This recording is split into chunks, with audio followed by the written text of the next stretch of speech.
Wala naman kasi sa planong bibilhin ko to. Bakit naman kasi palagi pinapakita sa FYP ko?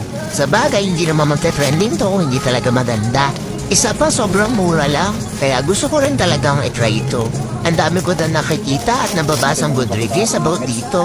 Kaya panahon na para ako naman na mag-training. Kaya ako nagdadalawang isip ka pa din, ay titigilan mo na. Sa sobrang mura na ito, hindi ka manghihinayang. Kasi sulit na sulit yung bayad mo dito. Tamo, pag dumating sa'yo, hindi ka talaga magsisisi. Kaya ito na lang ginagamit ko pagka ano, tsaka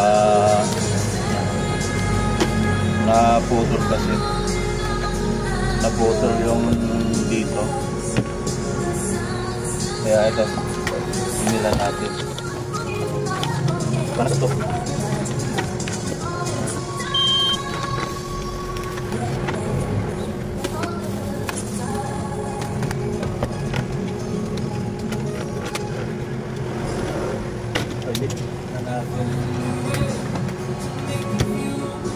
Sakto naman pala.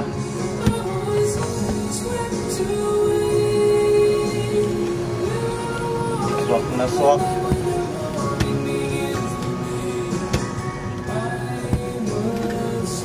Yung dalawang visor ko na extra, yung bago to, para sila na po GT Pro.